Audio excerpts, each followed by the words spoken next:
The military coup in Turkey is over and President Erdogan's crackdown is in full swing. As of this writing, the government has already detained over 10,000 servicemen, among them more than 100 generals and admirals.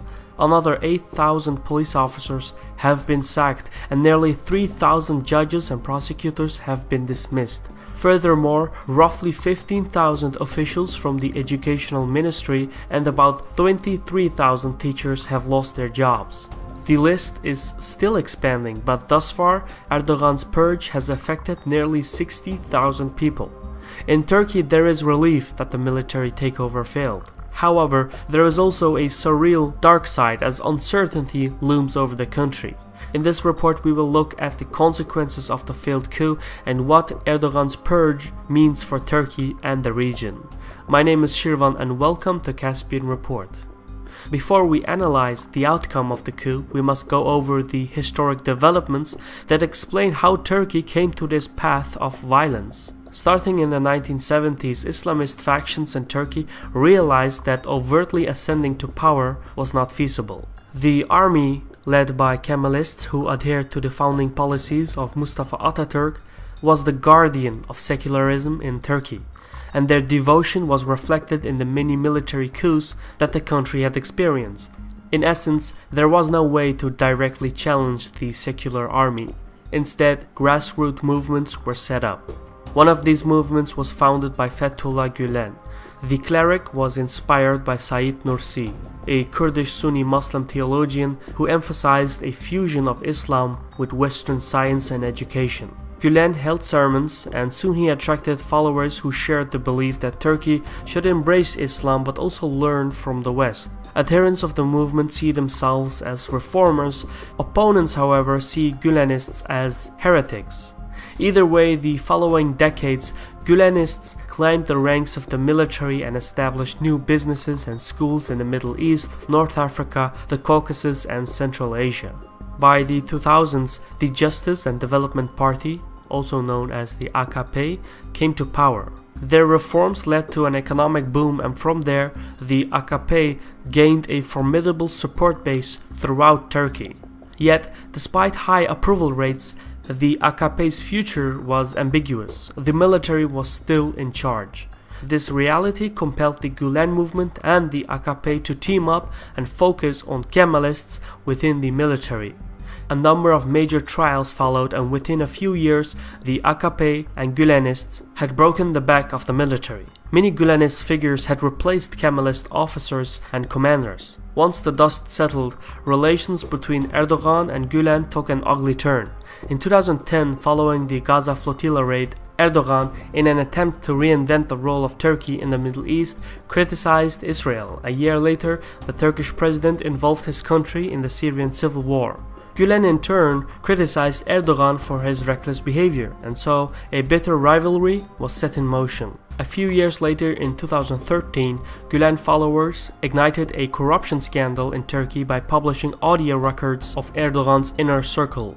It was a major blow to Erdogan, but this was only the beginning. A year later, political allies of Erdogan were accused by Gülenist prosecutors, and Erdogan himself was personally criticized by Gülen for his crackdown of the Gezi Park protests. Following this, Erdogan hit back by designating the Gülen movement as a terrorist organization and started to shut down Gülen-sympathizing schools, media offices, banks, and businesses. Turkey's political landscape was being purged of Gülenists, but one sector still remained untouched: the military.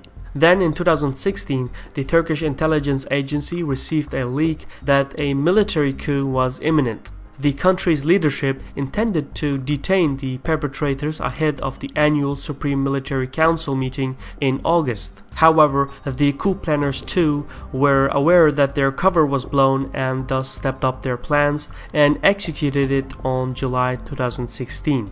It was a brief and intense moment, but in 24 hours it was over. The coup had failed. Now it was Erdogan's turn to retaliate and purge the military of Gülen sympathizers. As of this writing, Erdogan's crackdown has affected about 60,000 people. Most of them are civil servants such as teachers, officials, judges, and prosecutors. Even most of the detained servicemen have little to do with the coup. Yet none of this matters. For the president, who sees the failed coup as a gift from God, the situation offers an opportunity. Erdogan will exploit the aftermath of the coup by increasing civilian oversight over the military, such as placing the internal troops and Coast Guard under the command of the Interior Ministry. In this attempt, the AKP will find support from the other political parties, meaning Erdogan's purge will succeed, but its efforts will come with restraint. There are limitations to what the president can really change. For example, Erdogan cannot remodel the country from a secular to an Islamic form of government. Such a transition would lead to an economic meltdown which in the long term would hurt the AKP's support base. Therefore, a more feasible goal to increase influence is for Erdogan to seek more executive powers by reforming the constitution. This forms Erdogan's ultimate goal. However, even this endeavor will meet with resistance from the other political parties. Either way, setting aside the constitutional reforms, the current ongoing crackdown will also carry unintended consequences. For one, the coup attempt and the political crackdown comes at a delicate time for the leadership in Ankara. In neighboring Syria and Iraq, Turkey's fight against ISIS is heating up. Even within Turkish soil, the conflict with the Kurdish militant movement, the PKK, is escalating. The changes in the Turkish military will disorganize and confuse the ranks. Routine exercises will be thrown into disarray and mistrust will spread in the chain of command. Military operations against ISIS, PKK, and other Kurdish militant groups will continue, but the combat readiness of the Turkish military will decrease. The government might recover combat readiness by restoring military personnel just as they did in the 2003 purge, but this will not happen anytime soon. With Ankara distracted, Kurdish militant groups in Syria have expanded their operations across northern Syria in an attempt to connect the Kurdish-controlled territories. The activity of Kurdish forces in northern Syria has been a long and sensitive issue for Turkey. Ankara believes that its territorial integrity is threatened with the contiguous Kurdish-controlled territories along the Turkish border. In fact, in the 2016 prognosis report of Caspian Report, we forecasted that Ankara would launch military operations in Syria in an attempt to put down Syrian Kurdish forces. As of August 24th, that scenario has unraveled. Turkey has launched military operations in northern Syria after Kurdish forces ignored calls to retreat. What happened is that in early August, Kurdish forces took the city of Manbij. Prior to the takeover, Ankara and Washington had agreed that Kurdish forces would retreat east of the Euphrates River after taking the city. However, Kurdish forces didn't retreat and so Turkey responded. Interestingly enough, the Turkish invasion of northern Syria comes exactly 5 centuries after the Battle of Mariç Dabik, which took place near Aleppo and allowed for the Ottoman dominance over the Middle East. However, unlike the historic battle, the current Turkish operation is a cautious incursion. Ankara will try to avoid getting drawn deeper into the Syrian battle space, but unexpected events are bound to occur. In order to minimize a geopolitical blowback, Ankara may seek a compromise with Moscow, Tehran, and possibly even Damascus. This outcome is all the more likely due to the public reconciliation between Putin and Erdogan. Ultimately, though, compromising and cooperating with the Russians doesn't mean that the Turks will abandon their policy on Syria. The reconciliation between Russia and Turkey is mostly a PR stunt. A handshake does not change geopolitical interests.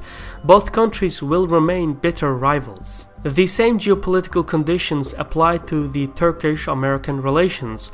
On the surface, it seems as if Turkey is distancing itself from the United States and NATO.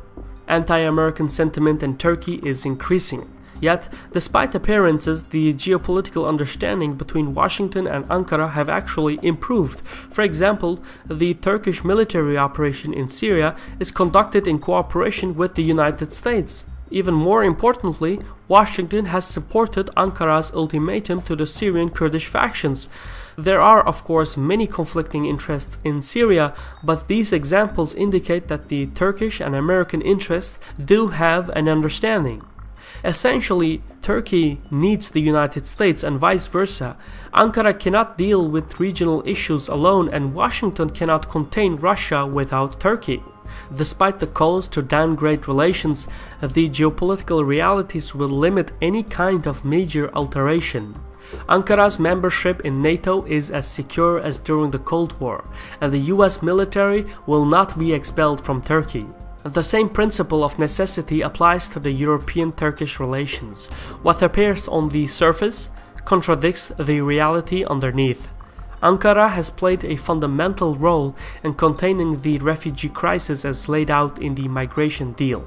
However, following the July attacks in Germany and France and Erdogan's crackdown, the migration deal is on thin ice. Some factions within the EU want to reduce cooperation with the Turkish government by adding additional conditions to the migration deal, such as the case for Ankara to reform its counter-terrorism laws and to abandon plans to reintroduce the death penalty. As a result of these changes, Brussels will have a difficult time honoring its part of the agreement with Turkey. As of this writing, it's doubtful whether the Turkish visa liberalization will pass in the European Parliament or if Brussels will maintain the promised financial aid to Ankara. This puts the EU and Turkey in an awkward position. On one hand, Brussels needs to preserve the deal with Ankara. On the other, the deteriorating political landscape in Ankara cannot be left unaddressed by Brussels. Thus, the most likely outcome is that the relations between the EU and Turkey will appear to regress as both will criticize each other, yet in reality, Turkey needs the migration deal as it increases Ankara's leverage in the European bloc, and the European Union needs the deal because it reduces the flow of refugees. In essence, the challenges that lay before Ankara may seem daunting, but the PR between Turkey, Russia, the United States and the European Union does not reflect the reality. Essentially, despite the public outcries, which are meant to appease internal opposition elements, every player will work hard to maintain the current agreements. This was a Caspian Report by me, Shirvan. Special thanks to the following people on Patreon for their amazing contributions, and if you wish to help with the costs of this show, please visit patreon.com/CaspianReport. For now, thank you for watching, take care and sağ ol.